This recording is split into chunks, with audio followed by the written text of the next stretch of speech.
Matur suwun.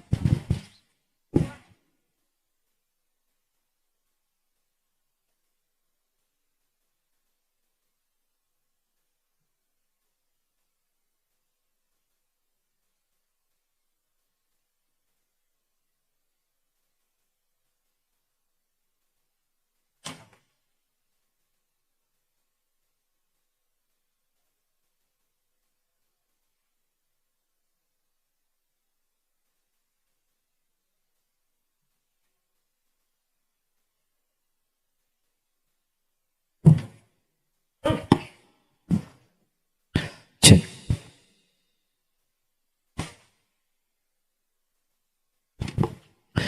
Bismillahirrahmanirrahim. Kita mulai. Hadirin sekalian, ibu-ibu, bapak-bapak, teman-teman dan adik-adik sekalian, jamaah pengajian rutin Masjid kita bersama, Masjid Nur Solihin, yang semoga kita semua oleh Allah senantiasa diberikan rahmatnya. Allah senantiasa berikan karunia kepada kita berupa taufik, hidayah dan keistiqomahan sampai kelak kita wafat dalam keadaan husnul khatimah. Amin ya rabbal alamin. Assalamualaikum warahmatullahi wabarakatuh.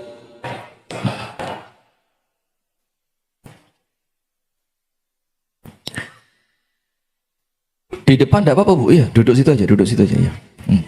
Tapi jangan di depannya perempuan, laki-laki semua ini. Alhamdulillah, alhamdulillah, jazakallah khair.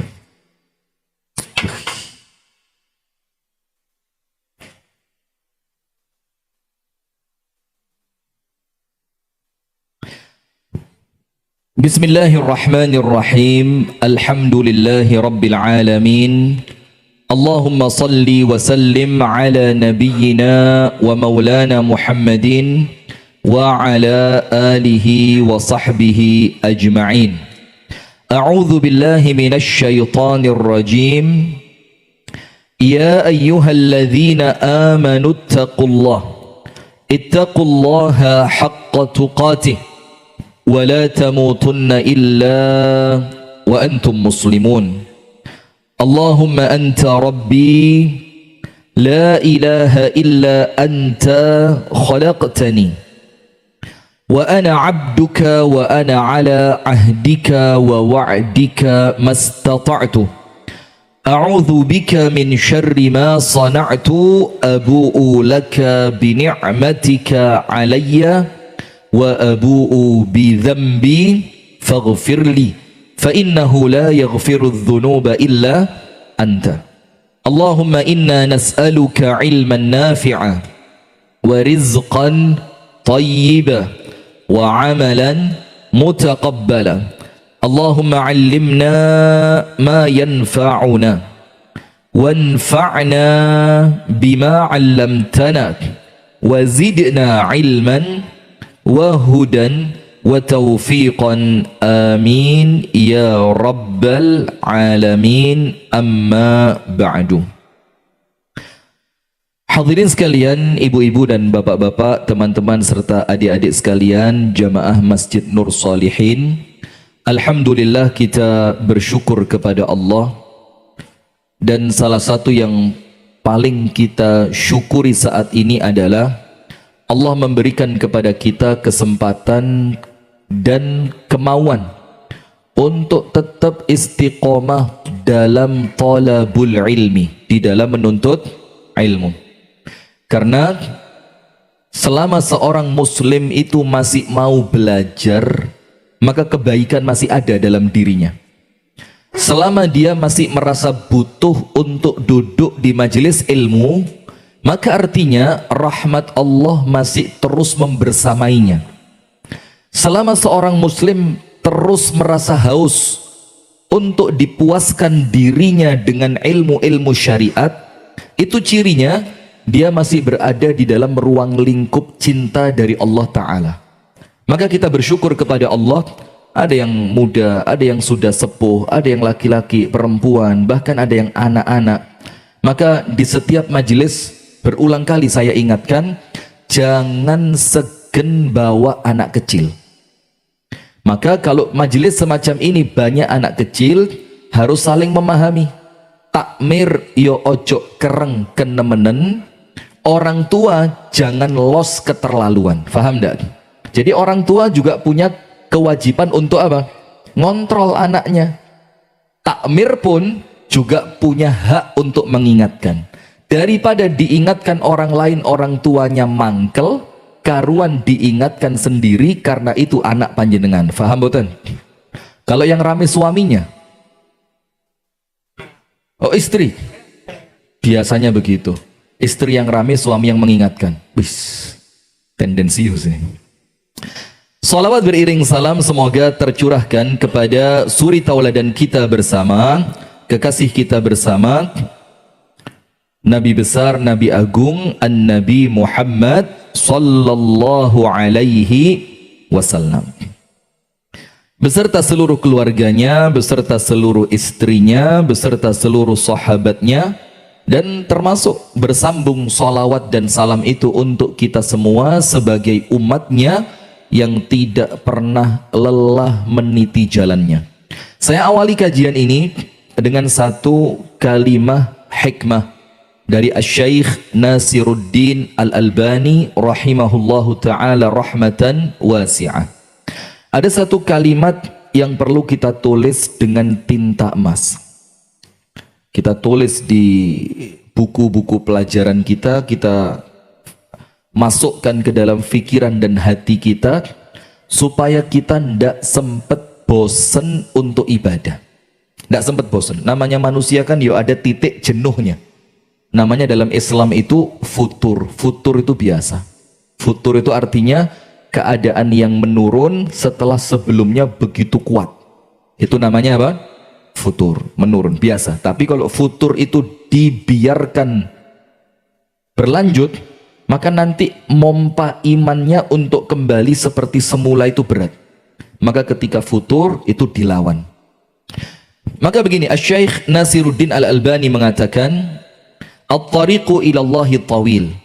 Jalan untuk kita menuju Allah itu panjang sekali. Jalannya panjang. At-tariqu ilallahi tawil. Dan antum bisa buka di kitab-kitabnya para ulama tentang apa? As-sayru ilallah. Laisa sayrul abdan bal sayrul qulub. Orang kalau berjalan menuju Allah itu yang bergerak pada hakikatnya bukan fisiknya, tapi pergerakan itu ada di dalam hatinya. Nah, maka Asy-Syaikh Nasiruddin Al-Albani mengatakan jalan menuju kepada Allah itu jalannya panjang. Wa nahnu namshi fihi kasulhafat. Sementara kita ini berjalannya di jalan yang rutenya panjang tadi, melakune koyok keong. Sulhafat itu kura-kura. Tapi kalau diterjemahkan bebas, lebih tepatnya seperti apa? Keong, karena keong itu di tempat kita untuk orang yang lemot. Lemot itu dibilang kayak apa? Keong. Maka beliau mengingatkan kita, walaisatil ghayatu an nasilan nihayah. Maka ingat, fahami, perhatikan dengan baik. Tujuan kita bukan sampai di ujung perjalanan, enggak. Karena menurut beliau enggak akan sampai. Jalannya panjang, kita berjalan dengan cara yang sangat lambat. Itu pun kalau jalan terus. Terkadang sih ketutup males, ketutup sakit, ketutup bad mood. Iya benda? Ketutup refreshing, segala macam. Ini kalau jalan terus saja, jalannya seperti keong, tidak mungkin nyampe. Apalagi sering berhenti. Maka Syekh Al-Albani mengatakan, walaisatil ghayatu an nasilan nihayah. Maka tujuan kita bukannya sampai di garis finish, enggak. Terus tujuannya apa? Walakinnal ghayatu, tapi tujuan kita adalah an namuta wa nahnu ala hadzal tariq. Tujuan kita itu nanti kita ini wafatnya biiznillah di atas jalan ini. Walaupun belum sampai. Tapi minimal kita berjalan di atas jalan ilmu ini sampai kapan? Sampai mati. Maka Al-Imam Ahmad Ibnu Hanbal rahimahullah itu mengatakan apa? Ketika ditanya sama seseorang, ila mata tatlubul ilma, mau sampai kapan cari ilmu terus? Wis tuwek, ilmumu wis akeh. Kalaupun niatmu untuk menyebarkannya kembali, waktumu sudah tidak cukup. Apa kata Imam Ahmad? Ilal maut, saya akan terus masuk sini. Sudah sini, tidak usah tolak-tolak.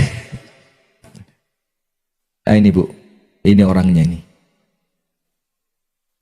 Wong ya teko akhirnya. Coba ndak dekengan pusat itu saya suruh duduk di Ondo. Karena dekengan pusat aja ini. Sampai mana tadi? Wis enak-enak, ritmenya bagus, rusak wis. Nah maka kata Imam Ahmad, ilal maut, sampai kapan? Sampai mati. Dan orang yang beruntung adalah mereka yang meninggal di atas jalan ilmu. Kenapa? Nanti kita sebutkan banyak keutamaan-keutamaan orang yang tidak pernah berhenti mencari ilmu. Maka dalam pepatah yang lain, dalam satu kalimat hikmah yang lain, Imam Ahmad mengatakan apa? Ma'al mihbarati ilal maqbarati, akan terus saya bawa tempat tinta ini. Maksudnya Imam Ahmad apa? Saya akan terus menulis, belajar, mencari, membaca, menghafalkan. Terus ma'al mihbarah ilal maqbarah, akan saya bawa tinta ini sampai saya masuk ke kuburan. Nah, maka dengan itu Asy-Syaikh Nasiruddin Al-Albani rahimahullahu taala itu mengingatkan kita, maka tujuan kita ini Bu, bukan kita sampai di garis finish, ndak sampai dalane dawa mlakune koyok keong, tapi kita berharap kita nanti meninggal di atas jalan ini. Wala tamutunna illa wa antum muslimun. Hadirin sekalian, kilauan cahaya ilmu yang kita maksudkan di sini adalah pembuka kajian Masjid Nur Shalihin dalam rangka supaya kita ini mendapatkan semangat yang tidak putus untuk mencari ilmu. Tetap semangat, tetap membara, ya membara, pokok genit tok emotikone wis pokoknya ya. Terus tetap tidak pernah jenuh, walaupun terkadang ilmu yang disampaikan itu terulang, tapi semangatnya itu tidak boleh padam.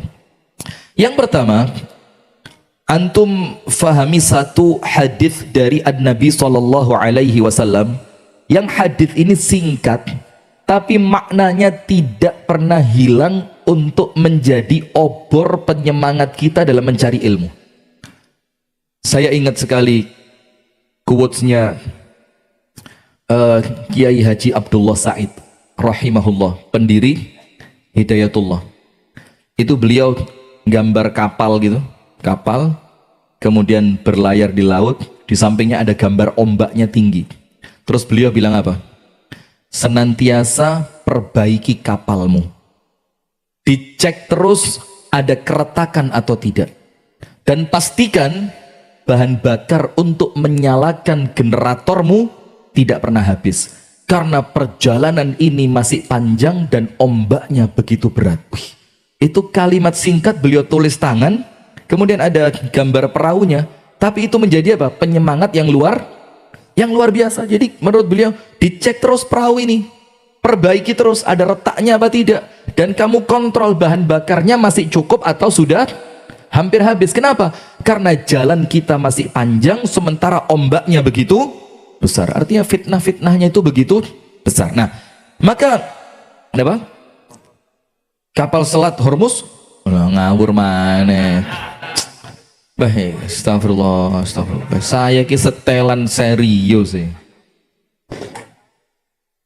Maling ngopi rusak. Sudah. Maka begini, satu hadis sebagai pembuka. Hadisnya singkat dan saya yakin panjenengan sampun hafal. Minimal kalaupun belum hafal, panjenengan sudah akrab dengan hadis ini. Hadisnya berbunyi, man yuridillahu bihi khairan yufaqihhu fiddin. Orang yang Allah menghendaki kebaikan untuknya, untuk orang itu, untuk man tadi, maka Allah akan menjadikan orang tersebut faqih di dalam urusan agama. Faqih itu ngerti, faham, dan mampu mengamalkan. Itu orang yang oleh Allah diinginkan kebaikan untuknya. Sementara kalau kita itu ngerti, faham agama itu tidak mungkin muncul seperti surat Al-Kahfi, wa atainahu min ladunna ilma, ilmu laduni yang Allah berikan kepada siapa? Sayyiduna Khadir. Nanti kita sampaikan juga. Kalau untuk orang model kita Pak, jauh dari itu Pak, jauh. Karena ilmu yang Allah berikan itu khusus untuk orang-orang bertakwa. Wattaqullah wa yu'allimukumullah. Bertakwalah kepada Allah, maka Allah ajarkan ilmu kepadamu. Khadir, takwanya luar biasa, ibadahnya luar biasa, istiqomahnya luar biasa. Orang yang dipilih oleh Allah. Maka Allah mengatakan dalam Al-Kahfi, wa atainahu min ladunna ilma. Kami berikan untuknya ilmu dari sisi kami. Maka disebut ilmunya ilmu apa? Laduni.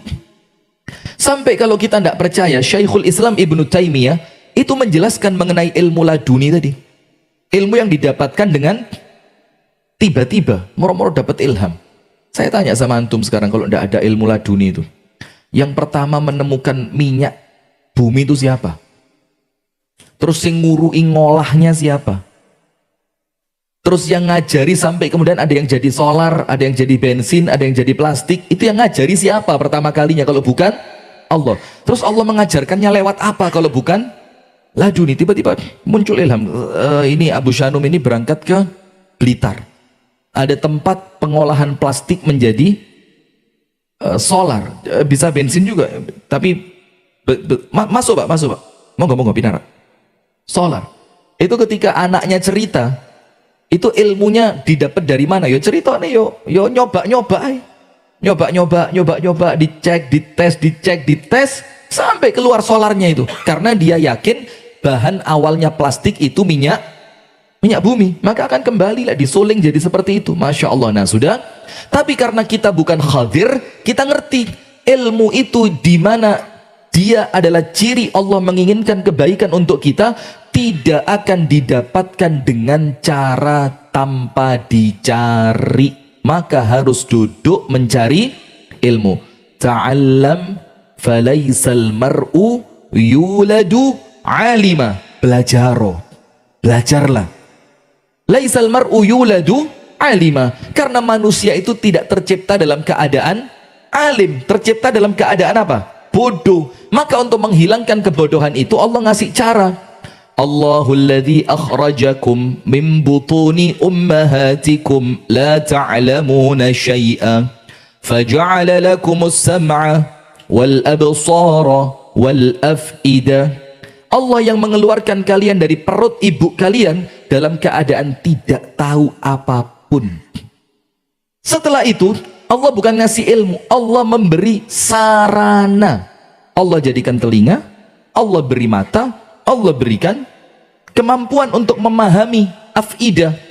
Nah maka dengan itu Allah akan menanyakan kepada kita, ini sarananya sudah diberi, kenapa kamu tidak mau cari ilmu? Nah maka kalimat barang siapa yang Allah menginginkan kebaikan untuknya, maka Allah menjadikannya mengerti ilmu. Itu dalil wajibnya mencari ilmu untuk orang yang kepingin mendapatkan kebaikan dari Allah.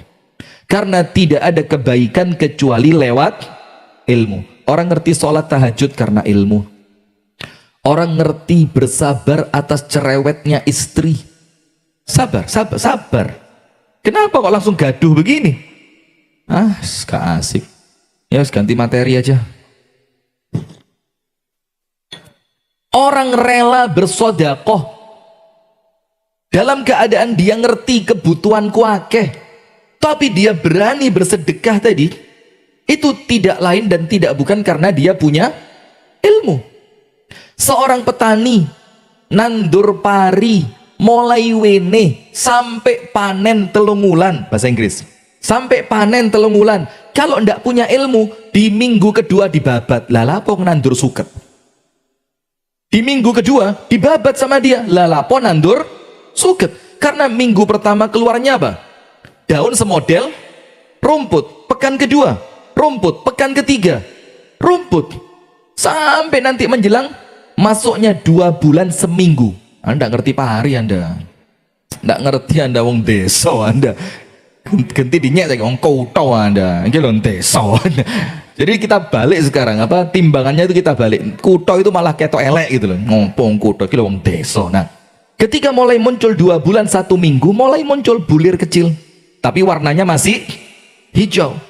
Kalau dari awal dia tidak ngerti ilmu, itu dibabat sama dia. Apa yang menjadikan petani kok sabar nunggu sampai 3 bulan? Karena dia punya ilmu.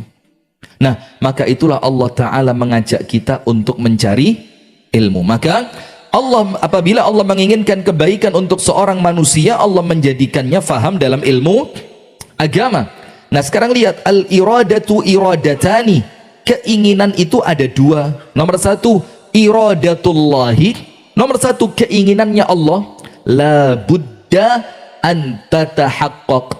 Kalau keinginan itu adalah keinginannya Allah, pasti terwujud. Pasti terwujud. Kenapa begitu? Idza arada syai'an ayyaqula lahu kun fayakun. Ilmunya Allah, kun fayakun. Itu iradah yang pertama, keinginannya Allah. Nomor 2, iradatul insani, keinginannya manusia. Ini boleh jadi terwujud dan tidak jarang tidak terwujud. Nah, sekarang lihat, untuk orang yang berilmu, kebaikan itu untuknya, untuk orang berilmu tadi, keinginannya orang tersebut atau keinginannya Allah? Keinginannya siapa? Barang siapa yang Allah inginkan kebaikan untuknya, berarti keinginannya dia atau keinginannya Allah? Keinginannya Allah. Maka kebaikan untuk orang berilmu pasti terwujud. Imma fid dunia wa imma fil akhirah. Dunia atau akhirat. Pasti terwujud. Nah, maka dengan itu kalau ingin meraih kebaikan yang tidak mungkin gagal, jalannya cuma satu. Kebaikan itu Allah datangkan lewat ilmu. Man yuridillahu bihi khairan yufaqihu fid din. Asy-Syaikh Abdul Aziz Ibnu Baz rahimahullahu ta'ala mengatakan, ketika beliau menafsirkan hadis ini, beliau mengatakan, wa mafhumul mukhalafati, maka cara berpikir secara terbaliknya, kalau orang Allah kepingin dia baik diberi ilmu, maka kalau ada orang yang Allah tidak kepingin dia baik, dijauhkan dari ilmu. Dijauhkan dari ilmu. Apa artinya? 3. Nomor 1, tidak mau mencari ilmu dan duduk di majelis ilmu. Nomor 1. Jadi kalau sudah mulai muncul kemalasan untuk datang ke majelis ilmu, ingat toh hadis ini. Jangan-jangan Allah sedang tidak menginginkan saya berada di dalam kebaikan. Dilawan. Nomor 2, tidak didekatkan dengan ahli ilmu. Tidak didekatkan dengan ahli ilmu. Wes gak gelem golek ilmu, gak gelem nyedek kepada para ulama. Yang ketiga, tidak mampu mengamalkan ilmu. Itu ciri orang yang oleh Allah tidak diinginkan kebaikan untuknya. Dan kebaikan yang Allah maksud itu tidak mesti orangnya kudu sugih ya. Boleh jadi orang yang tidak berilmu itu di dunia kaya raya. Boleh jadi orang yang tidak berilmu tersebut, boleh jadi ulang tahunnya di Paris. Boleh jadi. Pokoknya ada. Bisa jadi.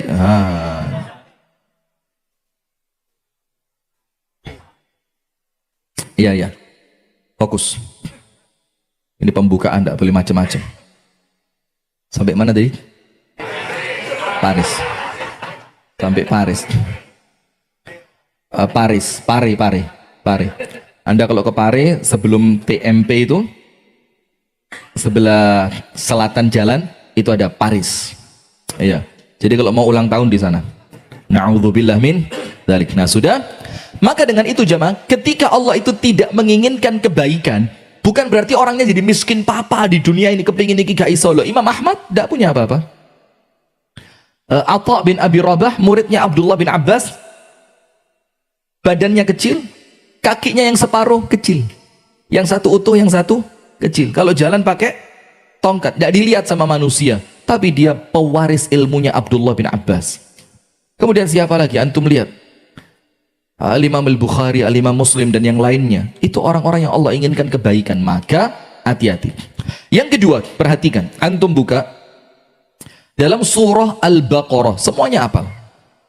Ketika Allah ingin memuliakan Nabi Adam, yang awalnya malaikat itu memandang remeh Nabi Adam ini, ketika malaikat mengatakan, ataj'alu fiha may yufsidu fiha wa yasfikud dima. Ya Allah, ngapain lagi menciptakan makhluk ini yang namanya Adam ini, sementara engkau telah memiliki kami, yang kami ini wa nahnu nusabbihu, bertasbih, bihamdika, dan kami memujimu, wa nuqaddisulak, dan kami mensucikanmu, sementara makhluk yang akan engkau ciptakan ini may yufsidu fiha, kesukaannya merusak. Tidak benar ya, itu Aceh kan tidak rusak ya, rusak apa enggak? Hampir 100% ya. Kamera arahkan ke antum, jangan arah terus. Wah, lama-lama bukan tepi jurang, melbu jurang ini, na'udzubillah. Katanya malaikat, apakah engkau akan ciptakan makhluk yang kesukaannya merusak? Wa yasfikud dima, senengannya bunuh-bunuhan. Lihat sekarang Amerika, bunuh-bunuhan. Lihat Israel, bunuh-bunuhan. Bahkan Israel yang dibunuh bukan manusia model kita, para nabi. Yaqtulul anbiya, para nabi dibunuh. Kenapa sejarahnya kok orang Israel suka bunuhin nabi? Karena Bani Israel itu sukunya banyak. Ketika dari suku yang satu, yang lainnya tidak terima, maka nabinya dibunuh. Nanti ketika Allah angkat dari suku yang lain lagi, yang satunya lagi tidak terima, dibunuh lagi. Sampai seperti itu terus. Nah, maka dengan itu Allah ingin menunjukkan kepada malaikat kedudukan mulianya Nabi Adam. Antum tahu dengan cara apa? Dibikin kaya? Enggak. Nabi Adam itu ketika turun, jangankan kaya, pakaian tidak bawa. Iya apa enggak? Dengan apa? Ilmu. Apa Allah katakan? Wa 'allama Adam al-asma'a kullaha. Allah ajarkan semua ilmu kepada Nabi Adam. Ilmu lughat, bahasa, ilmu asma'il jamadat, apa-apa yang ada di surga, apa-apa yang Allah, semuanya Allah ajarkan kepada siapa? Adam. وَعَلَّمَ آدَمَ الْأَسْمَاءَ كُلَّهَا ثُمَّ عَرَضَهُمْ عَلَى الْمَلَائِكَةِ فَقَالَ أَنْبِئُونِي بِأَسْمَاءِ هَؤُلَاءِ إِنْ كُنْتُمْ صَادِقِينَ. Kemudian setelah itu, setelah Nabi Adam diberitahu nama-nama tadi, Allah panggil malaikat. Malaikat iki apa? Tidak tahu ya Allah. Malaikat ini apa? Tidak tahu ya Allah. Malaikat ini apa? Tidak tahu ya Allah. Malaikat ini artinya apa? Tidak tahu ya Allah. Allah panggil Adam. Ambihum bi asma'ihim. Adam, tunjukkan ini apa? Tembok. Ini apa? Jam. Ini apa? Pohon. Ini apa? Ditunjukkan semua. Sampai malaikat itu tunduk, ngaku, dan ngerti kemuliaannya Nabi Adam. Bukan karena bentuk penciptaannya, bukan karena warna kulitnya, bukan karena kekayaannya, tapi karena ilmu yang Allah tempelkan pada Adam alaihi salam. Sampai malaikatnya mengatakan apa? Qalu subhanaka la ilma lana illa ma 'allamtana innaka antal alimul hakim. Malaikatnya minta maaf, la ilma lana, ya Allah kami tidak punya ilmu ya Allah. Jadi rendah, padahal malaikat ngaku, tapi dia la ilma lana, kami tidak punya ilmu ya Allah. Maka antum tahu Al-Imam Al-Hasan Al-Basri ketika muridnya tanya, keren, top, panjenengan pancen ngeten. Nah, itu muridnya senang dengan gurunya Imam Hasan Al-Basri. Kenapa? Imam Hasan Basri itu orangnya biasa banget, basit, sederhana, pakaiannya sederhana, kendaraannya sederhana. Dalam keadaan kalau beliau mau kaya, dengan mudah bisa kaya. Seperti Imam Ahmad. Antum cek sejarahnya Imam Ahmad itu. Imam Ahmad itu sampai pernah terpaksa menerima pemberian hanya gara-gara khawatir dihukum. Coba tidak khawatir dihukum gitu, gak diterima pemberian itu. Kita sekarang ngancam uang untuk dikasih kayak kota hukum. Masya Allah. Ya. Ini barusan bupati dekat sini, yang daerah terkenal satenya tuh ya. Ternyata suka malakin. Lanjut.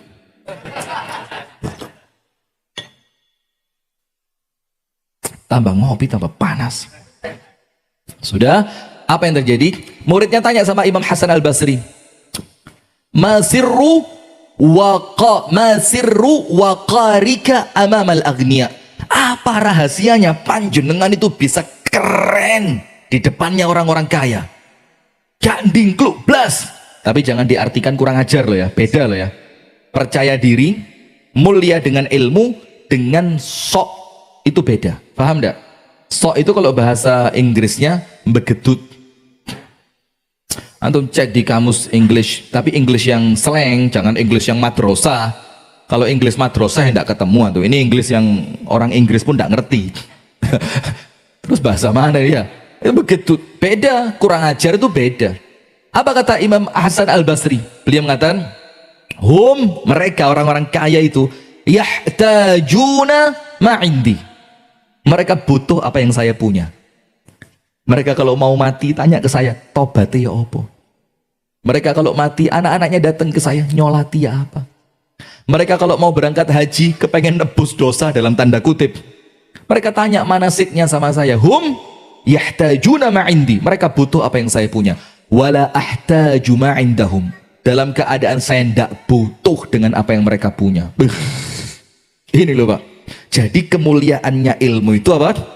Kelihatan. Nah, maka sekelas malaikat saja itu bisa turun di depan Nabi Adam. Karena apa? Yang satu punya ilmu, yang satu tidak punya ilmu. Sampai malaikatnya nyerah.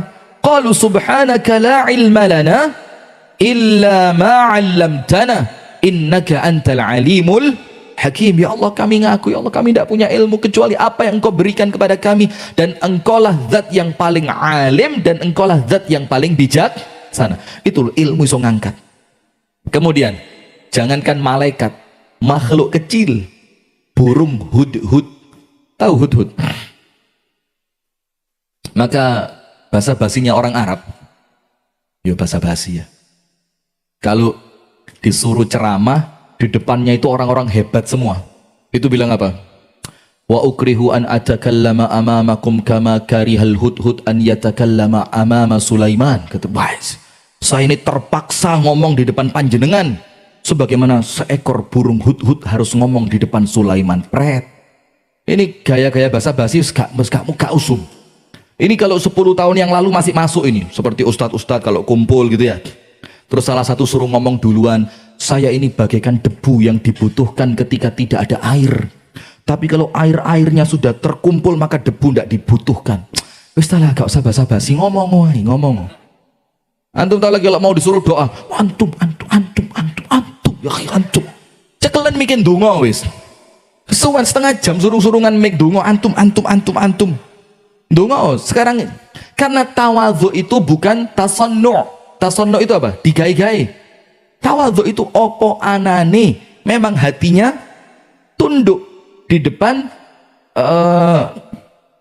manusia yang lainnya, tidak merasa lebih hebat. Itu sekarang tawadhu'nya itu apa? Tawadhu' untuk irtifa. Tawadhu' cek ketok keren.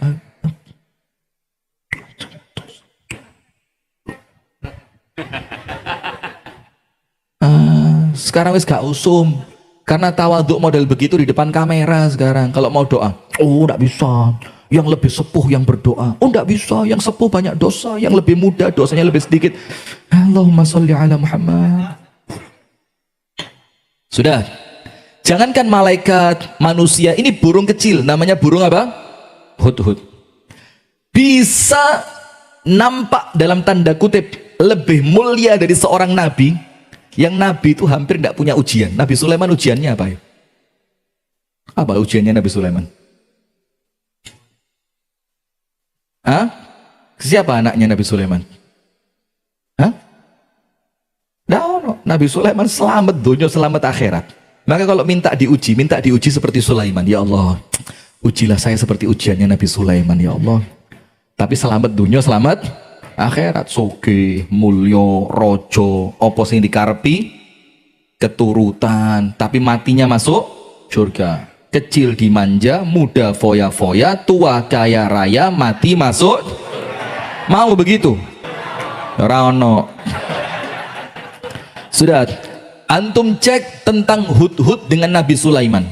Ketika hudhud punya sesuatu yang dia tahu, tapi Nabi Sulaiman belum tahu, menjadikan Nabi Sulaiman apa? Oh ya wis, kalau memang itu saya hormat sama kamu. Dalam surah An-Naml ayat 20 sampai 21. Surah apa? An-Naml ayat 20 dan 21. Bahkan enggak, 20 sampai 22. 20, 21, 22. Allah Ta'ala berfirman, وتفقد الطير فقال ما لي لا أرى الهدهد أم كان من الغائبين. Nabi Sulaiman ketika barisno pasukannya, gajah, jerapah, bukan antum, ini antum jangan senyum-senyum. Kan Nabi Sulaiman itu pasukannya dari semua makhluk. Ternyata ketika pasukannya baris semua, hilang siji. Itu menunjukkan apa? Nabi Sulaiman itu orang yang begitu teliti. Yang dicek bukan yang besar-besar saja, tapi sampai yang kecil pun dicek. Maka Nabi Sulaiman mengatakan, saya kok kehilangan satu ini, mana burung hudhud? Apakah dia termasuk minal ghaibin, termasuk orang yang tidak hadir dalam parade pasukan ini? Terus Nabi Sulaiman marah. Apa kata Nabi Sulaiman? La u'adzibannahu 'adzaban syadida. Tak hukum dengan hukuman yang berat itu hudhud itu. Apa hukumannya? Ya mungkin ulune dipreteli atau saya akan hukum dia dengan hukuman yang berat. Aula azbahanna, kalau perlu zabah, tak beleh, saya sembelih ini hudhud ini. Aula ya'tiyanni bisultanim mubin, kecuali kalau dia datang membawa alasan yang benar. Ini menunjukkan apa? Ada uzur. Tidak setiap hukuman itu saklek, ada beberapa kondisi yang kita perlu apa? Toleransi. Maka kata Nabi Sulaiman, atau kalau dia datang membawa alasan yang jelas. Kemudian ayat yang ke-22, فَمَكَثَ غَيْرَ بَعِيدٍ فَقَالَ أَحَدتُّ بِمَا لَمْ تُحِطْ بِهِ وَجِئْتُكَ مِنْ سَبَإٍ بِنَبَإٍ يَقِينٍ. Tidak lama setelah Nabi Sulaiman itu mencari hudhud, tiba-tiba hudhud datang. Tiba-tiba ngomong apa? Sulaiman, sabar dulu. Sabar. Hudhudnya bilang gitu, dibilang apa?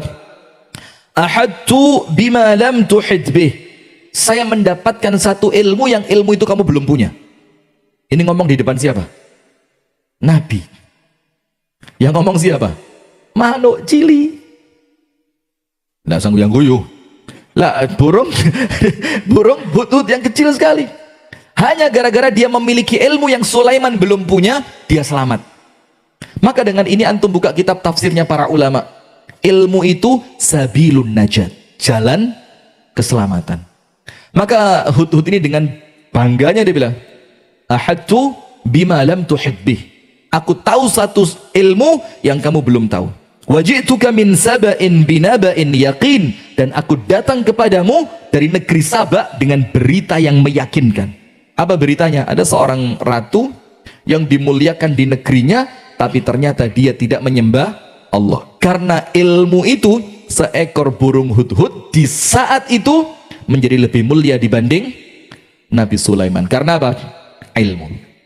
Kemudian masih pada surah An-Naml pada ayat yang ke-15 tentang Daud dan Sulaiman, bapak dan anak. Keduanya menjadi mulia bukan sekedar karena kekayaannya. Nabi Daud luar biasa kaya raya. Nabi Sulaiman luar biasa kaya raya. Sampai Nabi Sulaiman itu kan kita tahu semua. Saking kayanya, itu sampai Nabi Sulaiman itu berusaha memberi makan semua makhluk sak dunia. Kita MBG tak lu ruwet.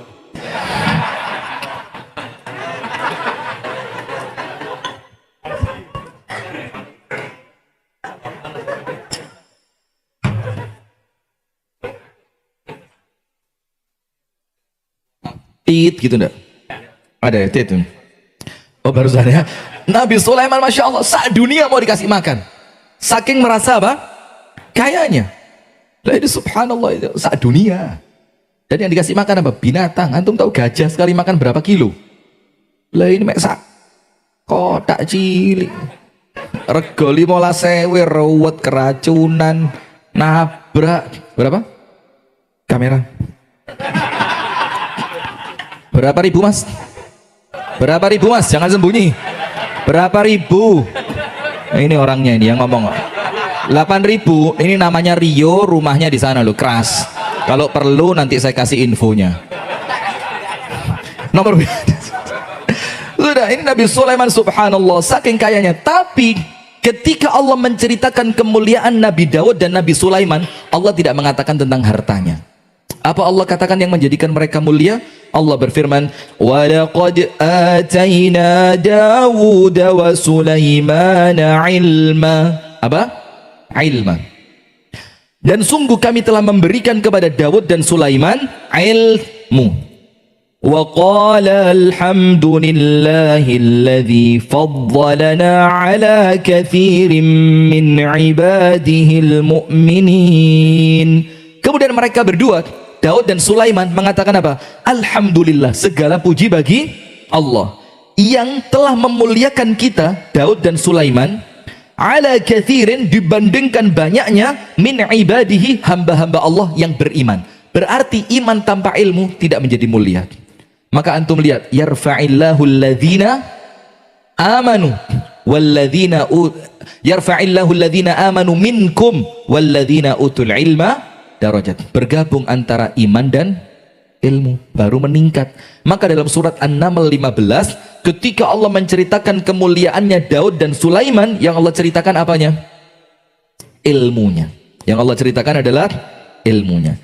Kemudian antum perhatikan surat Al-Baqarah 234. Bagaimana ilmu itu menjadikan seseorang berkilau. Tapi berkilau itu ya bukan glowing, gak harus glowing ya. Banyak sekarang komen-komen di YouTube, di TikTok, Instagram, wajah tidak mencerminkan ulama, kukulen. Wajahnya kusem. Wajahnya tidak dilihat dari situ. Antum tahu ketika Sulaiman bin Abdul Malik bin Marwan itu ngangkat Atha bin Abi Rabah jadi ulama, itu ndak ada bentuk ulama itu ndak ada di tubuhnya Atha bin Abi Rabah. Tapi kemudian orang-orang di sekitarnya sepakat dialah orang yang paling berilmu. Kenapa? Huwa warithu ilmi Abdullah ibni Abbas, karena dia pewaris ilmunya Abdullah bin Abbas. Padahal secara perangai fisik tidak ada bentuk-bentukan ulama. Nah, maka silakan lihat Al-Baqarah 234. Ini cerita tentang siapa? Talut. Siapa? Talut. Kenapa Talut ini? Ketika dia diangkat menjadi raja yang akan memimpin perang. Setelah sebelumnya kaumnya minta apa? Ib'ats lana malikan. Kirimkan untuk kami seorang raja yang kami akan berperang di belakang dia. Artinya apa? Di bawah komandonya. Ternyata yang Allah pilih, harapannya mereka wong sogi. Nah sekarang gak sogi gak jadi. Lah ini yang apa? Neng negeri yang apa? Konoha atau apa namanya, lupa. Iya, karena memang nyalon itu ya rada abot. Perlu modal enggak? Perlu. Berapa Pak Disol? Tapi sudah beliau selesai sudah, maka sekarang hiburannya ganti masjid sekarang. Subhanallah. Tapi yo itulah pengalaman itu terkadang harus dibayar dengan harga yang sangat mahal. Masya Allah. Mantu gak sampai melo-melo, gak duwe modal. Sudah, maka dengan itu ya ternyata yang Allah kirim siapa? Seorang laki-laki yang mereka anggap lu melarat. Kok tadi rojo? Ternyata pilihan Allah bukan karena kekayaannya, tapi karena apa? Ilmunya. Perhatikan Al-Baqarah 234. Wa qala lahum nabiyuhum innallaha qad ba'atha lakum Taluta malika. Allah telah mengirimkan untuk kalian Talut sebagai raja yang kalian berperang di balik perintahnya dia.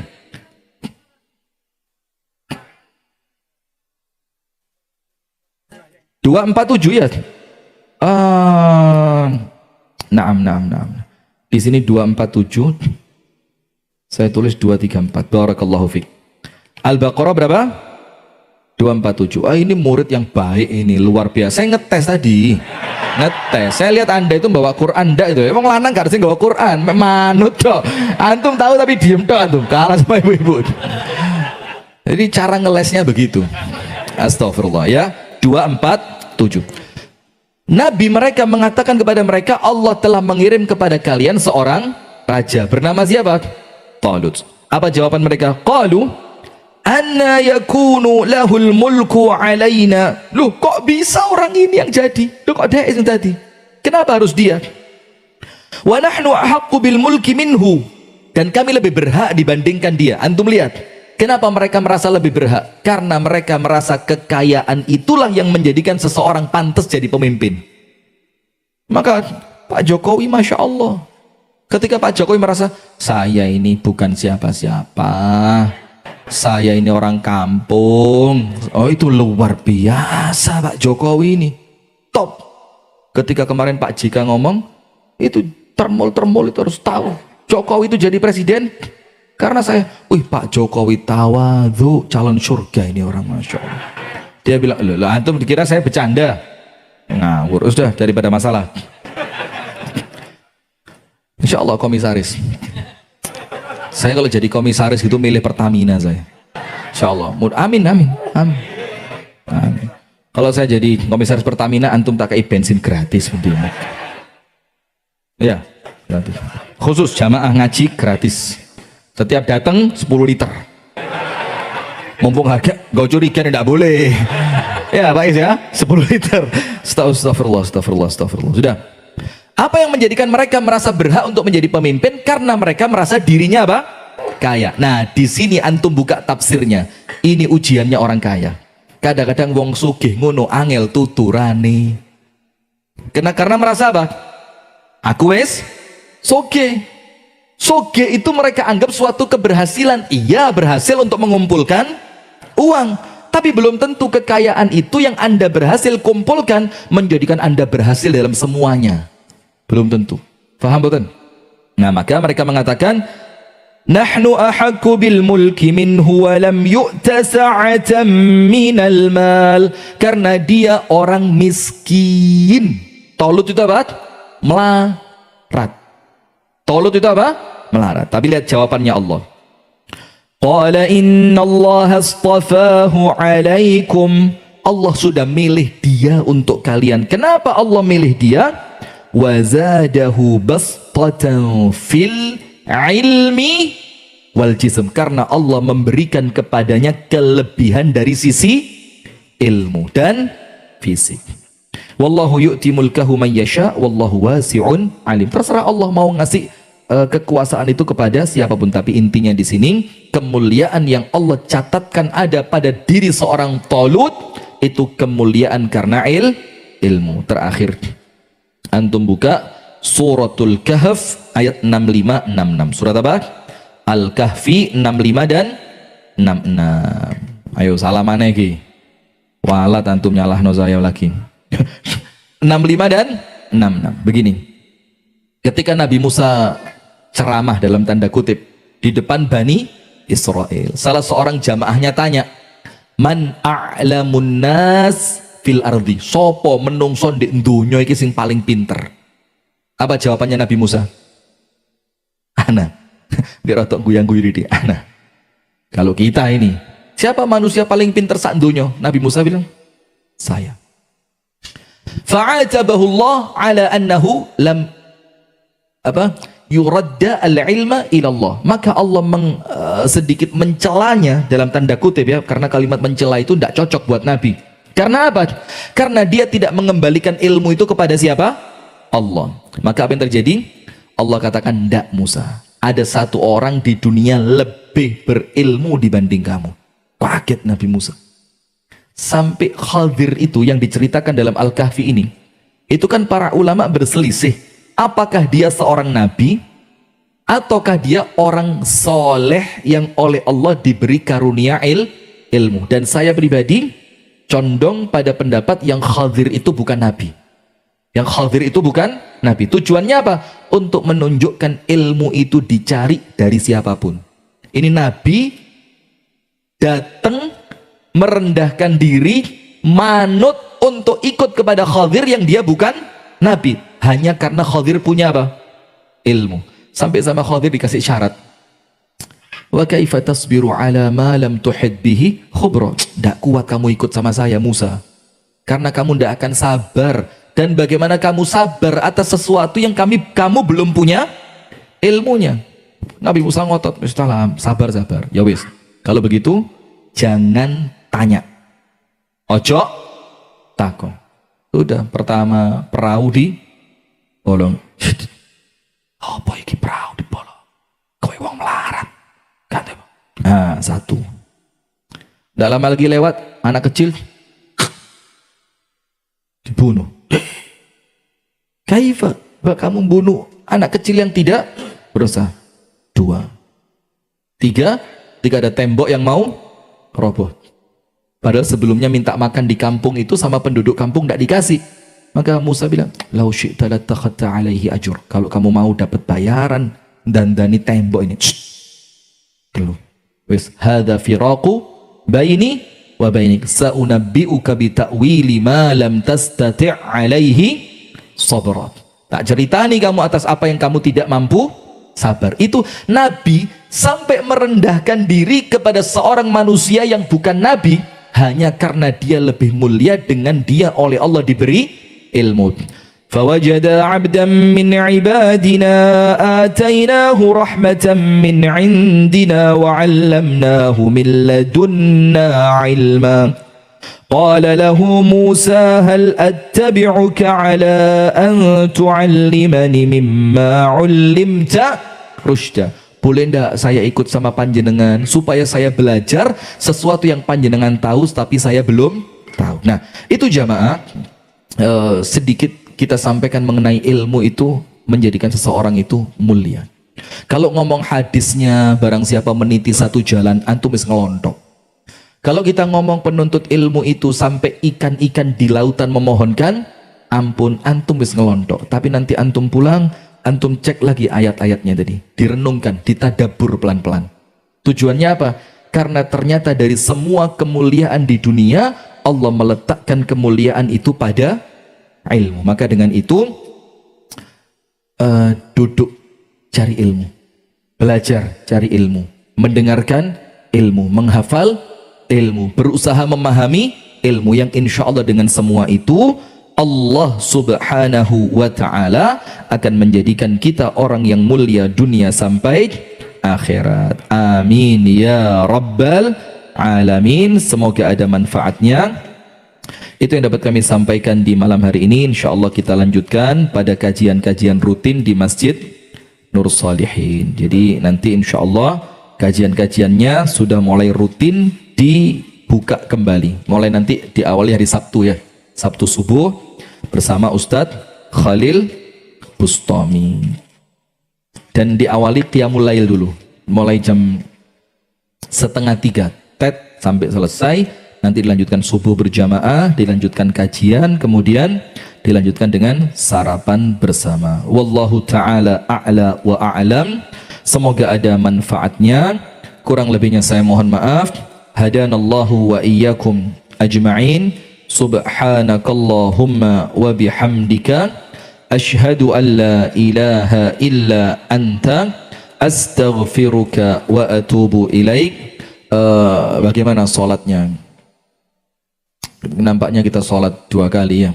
Jadi yang pertama yang sudah di dalam rapikan dulu softnya.